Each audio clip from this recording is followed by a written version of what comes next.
Hello everyone, dear students. आप सभी ने अधिकतर मूवीज में देखा होगा, जब भी किसी पेशेंट को हार्ट अटैक आता है या फिर वो एकदम थोड़ा सा डेड वाली कंडीशन में होता है, तो उसको फिर से रिवाइव करने के लिए डॉक्टर्स उसकी चेस्ट पर एक इंस्ट्रूमेंट को प्रेस करते हैं, जिससे उसे थोड़ा सा झटका लगता है और कुछ समय के बाद उसकी हार्ट बीट वापस आ जाती है। कुछ इस तरह से दिखाया जाता है। तो वहां पर डॉक्टर्स क्या करते हैं, एक छोटे से टाइम इंटरवल के लिए इंसान की बॉडी में एक ज्यादा इलेक्ट्रिकल एनर्जी प्रोवाइड करते हैं वहां पर। तो क्या आप जानते हैं कि एक छोटे से इंस्टेंट पर, एक छोटे से समयांतराल पर अगर बहुत ज्यादा आपको एनर्जी चाहिए हो तो आप कौन सी डिवाइस या फिर कौन सा एक ऐसे उपकरण है उसका यूज करते हैं? ऐसे उपकरण का नाम है कैपेसिटर, या ऐसा जो इंस्ट्रूमेंट का पार्ट है वो होता है कैपेसिटर। कैपेसिटर क्या करता है, आपका एक छोटे से टाइम इंटरवल में आपको बहुत सारी एनर्जी प्रोवाइड करता है। एक डैम का एग्जांपल लेते हैं। पानी का बांध आप सभी जानते हैं, उसके अंदर पानी स्टोर किया जाता है। अगर उसका डैम का एक गेट ओपन कर दिया जाए तो पानी एक कंट्रोल्ड मैनर में वहां से फ्लो करेगा, ठीक है। और अगर उसी की तुलना में अगर बात करें, आपका बांध टूट गया है, डैम अगर टूट जाए तो क्या होगा? अचानक से बहुत सारा पानी रिलीज हो जाएगा। तो यही डिफरेंस होता है बैटरी और कैपेसिटर के बीच में। जहां बैटरी आप किसी डिवाइस में लगाते हैं तो आप एक कंट्रोल्ड मैनर में इलेक्ट्रिकल एनर्जी को ऑब्टेन करते हैं और आपका काम पूरा होता है। जबकि कैपेसिटर क्या करता है, कैपेसिटर उस टूटे हुए पानी के बांध की तरह से है, जहां पर आपको एक छोटे से टाइम इंटरवल में बहुत ज्यादा एनर्जी वो आपको दे देता है। तो अगर बात करें कैपेसिटर की, तो उससे पहले कुछ चीजों को और समझ लेते हैं। आपको पता होगा कि अगर किसी बॉडी के पास हीट कितनी कंटेंट है ये जानना है आपको, तो ये किस बात से निर्धारित किया जा सकता है? ये इस बात से निर्धारित किया जा सकता है कि उस बॉडी की थर्मल कैपेसिटी कितनी है और उसका टेम्परेचर कितना है। इसके अलावा अगर आपको ये जानना है कि किसी बर्तन में कितना पानी भरा जा सकता है, तो ये डिपेंड करेगा उस वेसल की, यानी उस पानी भरने वाले बर्तन की साइज पर और उसकी कैपेसिटी पर। In the same manner, total amount of जो चार्ज है जो किसी कंडक्टर द्वारा पजेस किया जाता है, वो डिपेंड करता है उसकी इलेक्ट्रिकल कैपेसिटी और पोटेंशियल पर। यानी कि एक कंडक्टर कितना चार्ज स्टोर करेगा, ये डिपेंड करता है उसकी इलेक्ट्रिकल कैपेसिटी यानी वैद्युत धारिता और उसके विभव पर। Electrical capacity of a body is thus the ability of the body to hold charge. यानी कि जो इस तरह से जो धारिता है किसी भी कंडक्टर की, वो क्या बताती है? किसी कंडक्टर की चार्ज को होल्ड करने की कैपेसिटी को बताती है। अब ये जो कैपेसिटर या फिर इसे कंडेंसर भी कहते हैं, ये वाली डिवाइस बहुत जगह यूज की जाती है। रेडियो रिसीवर्स जो आपने यूज किए होंगे, उनमें फ्रीक्वेंसी को ट्यून करने के लिए आप कैपेसिटर को यूज करते हैं। आपने पुराने अगर परंपरागत आपने रेडियो रिसीवर्स देखे होंगे, तो आप क्या करते हैं, उसमें उसके सामने एक नॉब होती है जिसको आप घुमाते हैं। सपोज आपको आकाशवाणी चैनल पर सेट करना है, तो उसकी पर्टिकुलर फ्रीक्वेंसी पर आप उस नॉब को घुमा के रखते हैं। और अगर आपको सपोज बिग 92.7 FM लगाना है, तो 92.7 वाले पॉइंट पर जाके आप उस नॉब को सेट करते हैं। तो दरअसल आप उस समय क्या कर रहे होते हैं, आप जब नॉब को घुमा के उस फ्रीक्वेंसी पर सेट करते हैं, तो आप उस रेडियो रिसीवर के अंदर के कैपेसिटर की सेटिंग्स को चेंज करते हैं। और कैपेसिटर ऐसी सर्किट के साथ मिलके एक ऐसी फ्रीक्वेंसी प्रोड्यूस करता है जो रेडियो ट्रांसमीटर से आने वाली फ्रीक्वेंसी से मैच करके आपको उस स्टेशन का सॉन्ग या फिर न्यूज या जो वहां से ब्रॉडकास्ट हो रहा है वो आपको सुना देता है। तो कैपेसिटर्स आपके रेडियो रिसीवर्स में यूज होते हैं। इसके अलावा पावर सप्लाईज में भी फिल्टर के तौर पर कैपेसिटर्स का यूज है। पावर सप्लाई में दरअसल क्या किया जाता है, एसी करंट को डीसी करंट में कन्वर्ट किया जाता है, और एसी करंट में को डीसी करंट में चेंज करने की प्रोसेस में डीसी करंट में अगर कुछ एसी के कंपोनेंट यानी रिपल्स रह जाते हैं, तो उन रिपल्स को रिमूव करने के लिए फिल्टर यूज किए जाते हैं। फिल्टर में जो इंस्ट्रूमेंट्स होते हैं, उसमें से कैपेसिटर्स का भी बहुत रोल है। तो हम कह सकते हैं पावर सप्लाई में एज अ फिल्टर आपके कैपेसिटर यूज किए जाते हैं। अगर बात करें कैपेसिटर्स के कुछ और यूजेज की, तो जो कैपेसिटर है वो ऑटोमोबाइल इग्निशन सिस्टम में स्पार्किंग को एलिमिनेट करने के लिए यूज किया जाता है, ताकि कोई बड़ी दुर्घटना ना हो सके। इसके अलावा जो एनर्जी स्टोरेज डिवाइसेस होती हैं इन इलेक्ट्रॉनिक ट्रेसिंग यूनिट्स में, उसमें भी कैपेसिटर यूज किया जाता है। तो कैपेसिटर को अगर आप रफली डिफाइन करना चाहें तो capacitor is a device used to store charge. अब कैपेसिटर के कंस्ट्रक्शन की अगर बात करें तो कैपेसिटर जो होता है, a capacitor consist of two electrically insulated conductors carrying equal and opposite charges. यानी कि जो ये संधारित्र होता है, इसमें दो इलेक्ट्रिकली इंसुलेटेड कंडक्टर आपके पास होंगे जिनके पास इक्वल एंड अपोजिट चार्ज होगा, और दोनों के बीच में जो सेपरेशन होगा वहां पर आप डाइलेक्ट्रिक मीडियम रख सकते हैं। ठीक है, और कैपेसिटर्स के कई तरह के टाइप हो सकते हैं। पैरेलल प्लेट कैपेसिटर हो सकता है, स्फेरिकल कैपेसिटर हो सकता है। कैपेसिटर की टाइप्स के बारे में बाद में बात करेंगे। सबसे पहले कैपेसिटर को जानने में जरूरी टर्म जो था वो था आपकी कैपेसिटी। तो कैपेसिटी को हम कैसे डिफाइन करेंगे वो देख लेते हैं। यानी कि इलेक्ट्रिकल कैपेसिटेंसी आखिर है क्या, धारिता की डेफिनेशन क्या होगी, उसको देख लेते हैं। तो इलेक्ट्रिकल कैपेसिटेंसी की डेफिनेशन क्या होगी? Capacity of a conductor is defined as the ratio of charge given to the conductor to the rise in its potential। यानी किसी चालक की धारिता जो है वो चालक को दिए गए आवेश तथा चालक के विभव में होने वाली वृद्धि के अनुपात को कहते हैं। सपोज आपके पास Q अमाउंट का चार्ज है और Q अमाउंट का चार्ज देने पर कंडक्टर का पोटेंशियल V अमाउंट से इंक्रीज हो जाता है।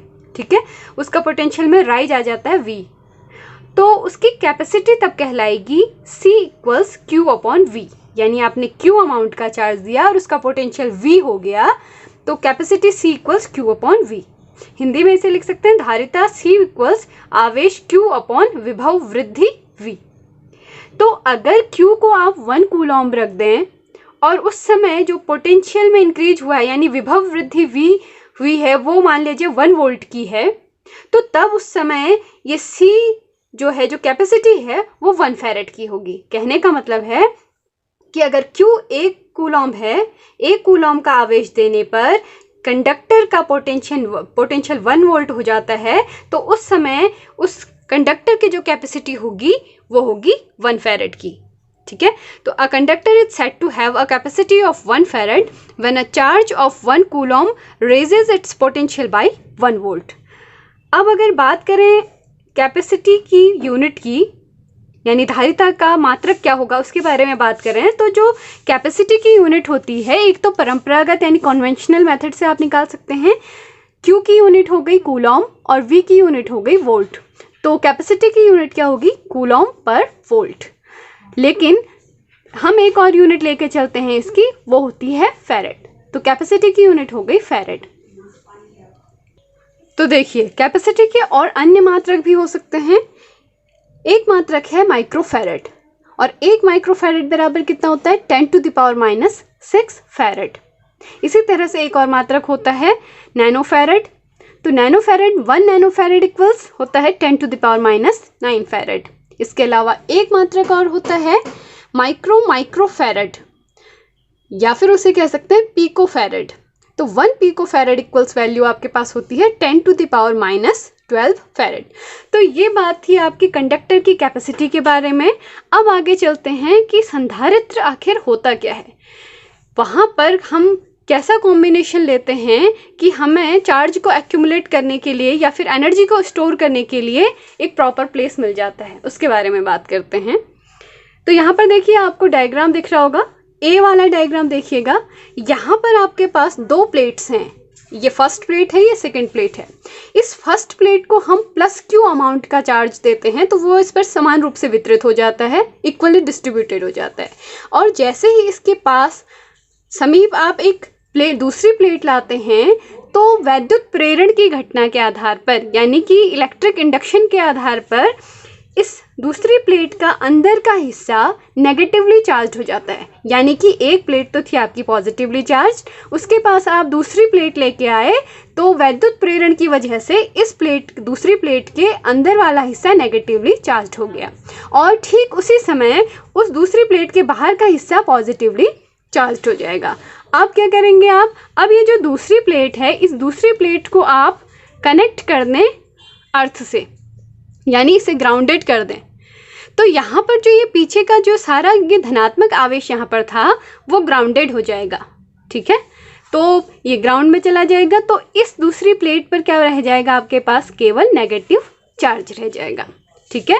तो इस तरह का कॉम्बिनेशन जो होता है ये कैपेसिटर कहलाता है, और ये चार्ज को या कहें तो एनर्जी को स्टोर करने के काम में आता है। तो ये चार्ज को कैसे और ज़्यादा स्टोर कर सकता है, और इसे और अच्छे तरीके से समझते हैं। देखिए, जैसे ही सामने वाली प्लेट का पॉजिटिव चार्ज नीचे चला जाता है अर्थ की तरफ, तो ये जो नेगेटिव चार्ज है उसको ध्यान में रखिएगा। आपने प्लस क्यू चार्ज जब इसे दिया इस प्लेट को, तो इसके अराउंड इसके पोटेंशियल में भी एक चेंज आया होगा। देखिए, इनिशियली जब इसके पास चार्ज Q आया था तब इसके अराउंड जो पोटेंशियल था, इसका जो पोटेंशियल था वो था V। सपोज वो पोटेंशियल V ले लेते हैं, तो होगा क्या, ये जो दूसरी प्लेट का ये हिस्सा नेगेटिवली चार्ज है, इस नेगेटिव चार्ज की वजह से इसका इफेक्ट इस प्लेट पर पड़ेगा, फर्स्ट प्लेट पर, जिसकी वजह से इसका पोटेंशियल डिक्रीज हो जाएगा, यानी V से कम हो जाएगा। और अगर पोटेंशियल कम हो गया है तो आप इस प्लेट को और चार्ज देके इसका पोटेंशियल बढ़ा सकते हैं। तो आप ये देख सकते हैं कि कैसे इस दूसरी प्लेट के नेगेटिव प्रभाव ने इस पहली प्लेट के पॉजिटिव चार्ज का जो पोटेंशियल था उसको कम कर दिया, और पोटेंशियल कम होने की वजह से हम इस प्लेट पर और चार्ज एक्यूमुलेट कर सकते हैं, यानी बाहर से इसको और चार्ज दे सकते हैं और इसका पोटेंशियल फिर से V तक पहुंचाने की कोशिश कर सकते हैं। तो ये था कैपेसिटर का कॉन्सेप्ट। इसकी एक डेफिनेशन एक बार मैं आपको फिर से रिपीट कर रही हूँ। A capacitor is an arrangement of for storing large amounts of electric charge and hence electrical energy in a small space. तो कैपेसिटर क्या है? A capacitor consist of two electrically insulated conductors carrying equal and opposite charges separated by a dielectric medium. यानी कि capacitor में आपके पास दो insulated conductors होते हैं जिन पर इक्वल और अपोजिट अमाउंट का चार्ज होता है, और दोनों एक दूसरे से डाइलेक्ट्रिक मीडियम के द्वारा सेपरेटेड होते हैं। अब बात कर लेते हैं इसके सिंबल्स की। अगर कैपेसिटर की कैपेसिटी फिक्स्ड है तो उसका सिंबल अलग होगा, और अगर कैपेसिटर की कैपेसिटी वेरी कर रही है, यानी टाइम के साथ चेंज हो सकती है, तो उसका सिंबल अलग होगा। तो देखिए, कैपेसिटर ऑफ अ फिक्स्ड कैपेसिटेंसी, यानी कि ऐसा कैपेसिटर जिसकी धारिता फिक्स्ड है, टाइम के साथ चेंज नहीं हो रही है, उसकी हमेशा फिक्स है, तो उसका सिंबल इस तरह से होगा। दो प्लेट्स का साइन है ये, और इधर इधर से लाइंस निकली हुई, ठीक है। और अगर कैपेसिटर वेरिएबल कैपेसिटेंसी का है तो उसमें देखिए बीच में आप एक एरो डाल देंगे, ठीक है। तो दोनों के सिंबल में डिफरेंस है क्योंकि वो डिफरेंट कैपेसिटर्स के लिए हैं। अब बात करते हैं एक क्वेश्चन की जो एग्जाम में आया था। एग्जाम में एक क्वेश्चन आया था कि धारिता किसे कहते हैं, समांतर प्लेट संधारित्र की धारिता का व्यंजक प्राप्त कीजिए, यानी what is capacity, find the expression for the capacity of a parallel plate capacitor. तो एग्जाम में अगर ये क्वेश्चन आया है तो आपको क्या लिखना चाहिए, धारिता किसे कहते हैं लिखा है, तो सबसे पहले आपको कैपेसिटेंसी की या फिर कैपेसिटी की डेफिनेशन बतानी है, और उसके बाद समांतर प्लेट संधारित्र की धारिता का आपको व्यंजक निकालना है, यानी कि पैरेलल प्लेट कैपेसिटर की कैपेसिटी फाइंड आउट करने के लिए एक्सप्रेशन देना है। तो अब बात करने वाले हैं हम इसी पोर्शन की, जो ये है समांतर प्लेट संधारित्र की धारिता का व्यंजक। ये क्वेश्चन आपका 2015 समर में पूछा गया था, और इस क्वेश्चन पर आपको, अगर ये क्वेश्चन आप सही करते हैं तो इस पर आपको मार्क्स मिलते हैं 5 मार्क्स, क्योंकि ये क्वेश्चन 5 मार्क्स का था, ठीक है। तो देखिए, समांतर प्लेट संधारित्र में क्या होगा, तो यहाँ पर हमने दो प्लेट्स ली हैं जो एक दूसरे के पैरेलल रखी हुई हैं। पहले प्लेट को जब प्लस क्यू अमाउंट का चार्ज दिया जाता है तो इसके सामने रखी ये दूसरी जो प्लेट है उसका इस साइड का हिस्सा जो है वो नेगेटिवली चार्ज हो जाता है और दूसरा हिस्सा हो जाता है पॉजिटिवली चार्ज। अब दूसरी प्लेट को हमने जोड़ा है अर्थ से, यानी ग्राउंडेड किया है, तो पॉजिटिव चार्ज सारा अर्थ में चला जाता है। तो अब बात करते हैं इन दोनों के बीच की डिस्टेंस की। प्लेट 1 और प्लेट 2 के बीच की डिस्टेंस स्मॉल d है, ठीक है। और पहली प्लेट का सरफेस चार्ज डेंसिटी यानी कि पृष्ठ आवेश घनत्व है प्लस सिग्मा, और दूसरी प्लेट का जो पृष्ठीय आवेश घनत्व है वो है माइनस सिग्मा, यानी सरफेस चार्ज डेंसिटी इस प्लेट के लिए प्लस सिग्मा और इसके लिए माइनस सिग्मा। ठीक है, तो समांतर प्लेट संधारित्र कैसा संधारित्र हुआ? ये सबसे ज़्यादा यूज किया जाने वाला कैपेसिटर है दरअसल। तो बेसिक कंस्ट्रक्शन जो अभी मैंने पहले आपको बताया था संधारित्र पढ़ाते समय, वही चीज़ यहाँ पर है। ठीक है, दो प्लेट्स हैं, दो कंडक्टिंग प्लेट्स हैं, ठीक है, दो चालक प्लेटें हैं जो एक दूसरे से कुछ दूरी पर रखी जाती हैं और उनके बीच में कोई परावैद्युत पदार्थ रख दिया जाता है।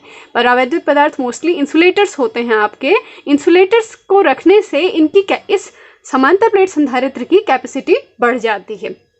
अब बात करते हैं कि यहाँ पर आपको एक ऑरेंज कलर से ये जो लाइन दिख रही हैं, ये है इलेक्ट्रिक फील्ड की डायरेक्शन। तो इलेक्ट्रिक फील्ड की डायरेक्शन आप समझ सकते हैं कि पहली प्लेट से सेकंड प्लेट की ओर को होगी। ऐसा क्यों होगा? चलिए सपोज कीजिए इन दोनों प्लेट के बीच में यहाँ पर कहीं एक पॉइंट है। ठीक है, तो पहली प्लेट चूंकि यहाँ पर बहुत सारे चार्जेज एक्यूमुलेट हैं इसके ऊपर, ठीक है, तो आवेश क्या करते हैं? अपने चारों ओर एक वैद्युत क्षेत्र उत्पन्न करते हैं, यानी इलेक्ट्रिक फील्ड प्रोड्यूस करते हैं। तो इस प्लेट की वजह से यहाँ पर जो इलेक्ट्रिक फील्ड होगा उसका मैग्नीट्यूड हम फाइंड आउट कर सकते हैं। और उस इलेक्ट्रिक फील्ड की डायरेक्शन कहाँ को होगी, अगर वो जानना है तो कैसे जान सकते हैं? हमेशा की तरह हम क्या करते हैं, वहाँ पर एक पॉजिटिव टेस्ट चार्ज कंसिडर करते हैं। ये सोचते हैं कि उस बिंदु पर एक धनात्मक परीक्षण आवेश रखा है, तो ये प्लस चार्ज वाली सीट उस पॉजिटिव टेस्ट चार्ज पर क्या लगाएगी? फोर्स ऑफ रिपल्सन, यानी कि एक प्रतिकर्षण बल लगाएगा, जिसकी वजह से जो इलेक्ट्रिक फोर्स की डायरेक्शन होगी वो यहाँ को होगी और साथ ही इलेक्ट्रिक फील्ड की डायरेक्शन भी यहाँ को होगी। ठीक है, और बात करें सेकेंड प्लेट की, क्योंकि इलेक्ट्रिक फील्ड जो इस पॉइंट पर होगा वो केवल इसी प्लेट की वजह से नहीं होगा, वो इस सेकेंड प्लेट की वजह से भी होगा। तो सेकेंड प्लेट का हिस्सा ये देखिए नेगेटिवली चार्ज है। ठीक है, तो ये नेगेटिवली चार्ज प्लेट की वजह से भी इसके चारों ओर एक इलेक्ट्रिक फील्ड होगा और इस इलेक्ट्रिक फील्ड की वजह से इस पॉइंट पर जो यहाँ पर कंसिडर कर रहे हैं हम, उस पर जो इलेक्ट्रिक फील्ड इलेक्ट्रिक फोर्स लगेगा उसकी डायरेक्शन क्या होगी? तो यहाँ पर फिर से पॉजिटिव टेस्ट चार्ज कंसिडर कर लीजिए। ये नेगेटिव चार्ज शीट उस पॉजिटिव टेस्ट चार्ज पर फोर्स ऑफ अट्रैक्शन लगाएगी, यानी अपनी ओर को खींचेगी। ठीक है, तो फोर्स की डायरेक्शन इधर को होगी और इलेक्ट्रिक फील्ड की डायरेक्शन भी इसलिए इधर को होगी। तो कंबाइंड वे में देखिए कि पहली प्लेट की वजह से भी इस पॉइंट पर इलेक्ट्रिक फील्ड की डायरेक्शन यहाँ को होगी, प्लेट 1 से प्लेट 2 की तरफ, और इस सेकेंड प्लेट की वजह से भी इस पॉइंट पर जो इलेक्ट्रिक फील्ड होगा वो भी प्लेट 1 से प्लेट 2 को ही ओर को होगा। यानी टोटल इलेक्ट्रिक फील्ड जो होगा इस पॉइंट पर यहाँ पर, वो पॉजिटिव प्लेट यानी फर्स्ट प्लेट से सेकेंड प्लेट की ओर को डायरेक्टेड होगा। ठीक है, आशा ये चीज आपको समझ में आ गई होगी। अब बात करते हैं कि उस इलेक्ट्रिक फील्ड का मैग्नीट्यूड कितना होगा। इलेक्ट्रिक फील्ड का मैग्नीट्यूड जानने के लिए आप एक डेरिवेशन कर सकते हैं। मैं यहाँ पर आपको डायरेक्ट रिजल्ट बता रही हूँ कि अगर दो प्लेट्स इस तरह से रखी गई हैं, कंडक्टिंग प्लेट्स, और उनके बीच का सेपरेशन d है, तो वहाँ जो मिडिल पॉइंट है वहाँ पर आपका इलेक्ट्रिक फील्ड कितना होगा। तो देखिए उसकी वैल्यू होती है E = σ/2 epsilon nought. Epsilon nought क्या है? वो है निर्वात की वैद्युतशीलता, यानी कि परमिटिविटी ऑफ फ्री स्पेस।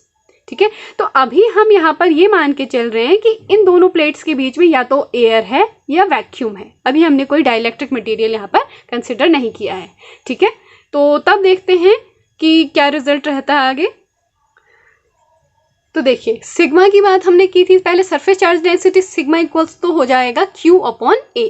अगर हर प्लेट का एरिया, जो दो प्लेट रखी है उन प्लेटों का क्षेत्रफल दोनों प्लेटों का क्षेत्रफल कैपिटल A है। ठीक है, तो पहली प्लेट का सरफेस चार्ज डेंसिटी क्या होगी? Q/A। ऐसे ही दूसरे प्लेट की सरफेस चार्ज डेंसिटी आप ले सकते हैं -Q/A। ठीक है, तो अच्छा, इसके बाद बात कर रहे हैं कि इलेक्ट्रिक फील्ड जो हमने मिडिल में कैलकुलेट किया था, इलेक्ट्रिक फील्ड वहां पर होगा। अच्छा, एक चीज और कि प्लेट 1 के बाईं तरफ अगर देखते आप और प्लेट 2 के दाईं तरफ देखते, तो तब इलेक्ट्रिक फील्ड कितना होता?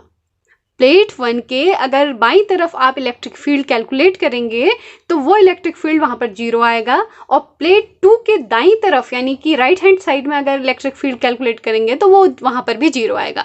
कहने का मतलब है कि ये जो कॉम्बिनेशन आपने कंडक्टिंग प्लेट्स का जो अभी बनाया था, उसमें केवल इलेक्ट्रिक फील्ड मिडिल पॉइंट पर एग्जिस्ट करेगा, यानी उन दोनों के बीच में होगा, उसके इधर उधर नहीं होगा, यानी प्लेट्स के बाहर इलेक्ट्रिक फील्ड मौजूद नहीं होगा, प्लेट्स के बीच में ही इलेक्ट्रिक फील्ड मौजूद होगा।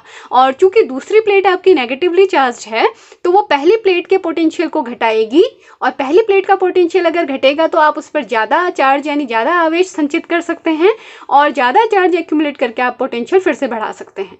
ठीक है, तो यहाँ पर इस तरह से आप एनर्जी को स्टोर कर सकते हैं। तो बात ये चल रही थी कि प्लेट्स के बीच में वैद्युत क्षेत्र तो होगा, डायरेक्शन भी हमने देख ली, उसका अमाउंट क्या होगा ये मैंने आपको बता दिया, E इक्वल्स होगा आपका सिग्मा अपॉन एप्सिलॉन नॉट। ठीक है, तो E इक्वल्स हो जाएगा सिग्मा अपॉन एप्सिलॉन नॉट।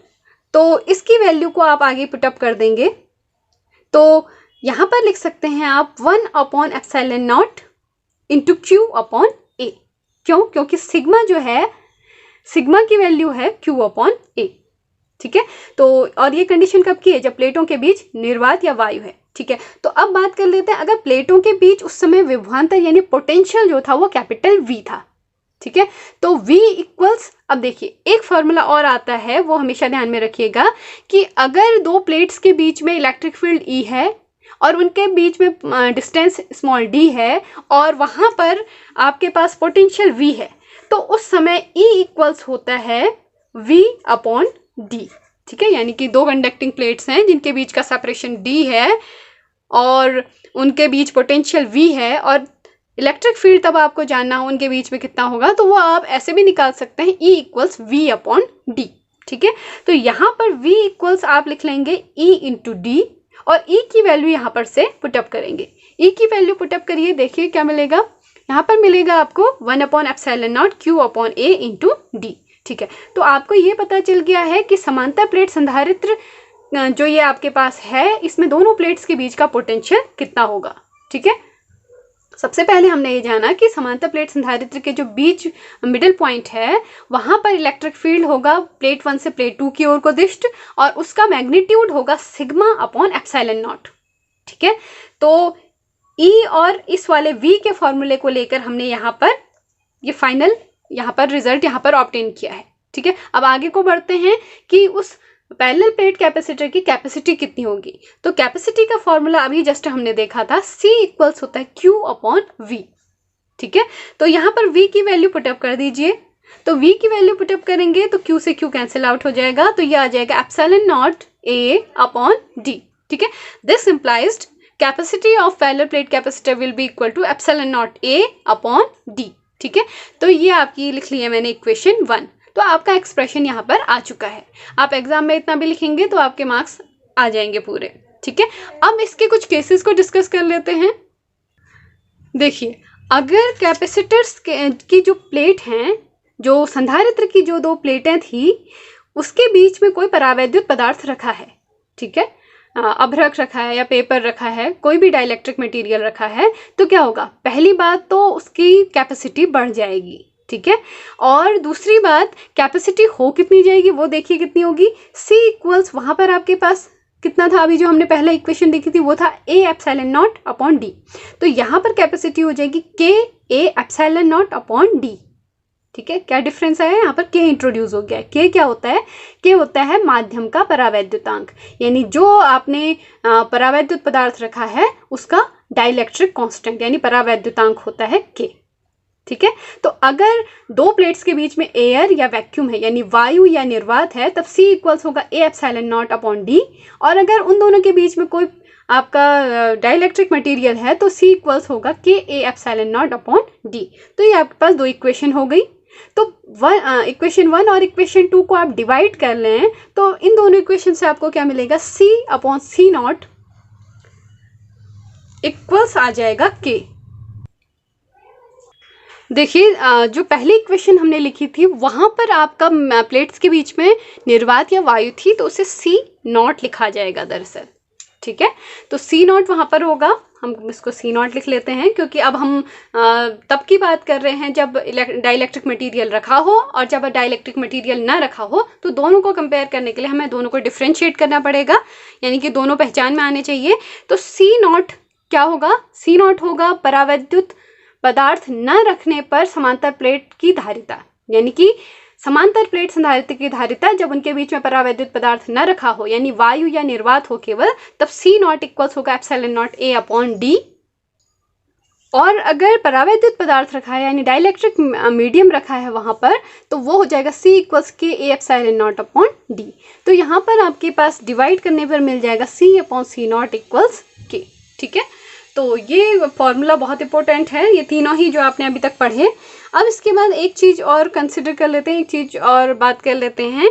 देखिए, समांतर प्लेट संधारित्र के बीच में अगर आप ऐसा परावैद्युत पदार्थ रखें जिसकी मोटाई T है, ठीक है, एक मान लीजिए ये समांतर प्लेट संधारित्र है, पैरेलल प्लेट कैपेसिटर बना हुआ है ये, इसके बीच में ये जो ऑरेंज कलर का एक बार दिख रहा है, ये है आपका कोई डाइलेक्ट्रिक मटेरियल यानी कोई परावैद्युत पदार्थ है जिसकी मोटाई T है, स्मॉल t। ठीक है, प्लेट्स के बीच का सेपरेशन तो D है, लेकिन ये जो परावैद्युत पदार्थ है इसकी मोटाई T है, तो तब इस पैरेलल प्लेट कैपेसिटर की कैपेसिटी बदल जाएगी और फॉर्मूला आ जाएगा C equals A epsilon not D minus T plus T upon K।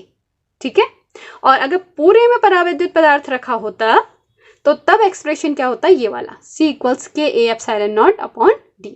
तो ध्यान में रखिएगा कि अगर वायु और निर्वात होगा तो उसे लिखेंगे C नॉट, और अगर केवल परावैद्युत पदार्थ पूरे में रखा है या आंशिक रूप से रखा है तो उसे कैपिटल C से डिनोट करेंगे। ये जो फॉर्मूलाज आपके पास मिले हैं आपको, इक्वेशन 1, इक्वेशन 2 और ये आपकी इक्वेशन 3 और ये इक्वेशन 4, ये चारों एग्जाम के में न्यूमेरिकल क्वेश्चंस के पॉइंट ऑफ व्यू से भी बहुत इंपॉर्टेंट हैं। अगर कोई न्यूमेरिकल क्वेश्चन आता है तो ये बहुत ज़रूरी है कि आपको फॉर्मूले याद हों। आशा है ये वीडियो आपको पसंद आया होगा। अगर पसंद आया हो तो लाइक, शेयर और सब्सक्राइब जरूर कर दीजिएगा। एग्ज़ाम नज़दीक है तो अपने फ्रेंड्स के साथ शेयर जरूर कीजिएगा और मिलते हैं नेक्स्ट वीडियो में। Thanks for watching this video.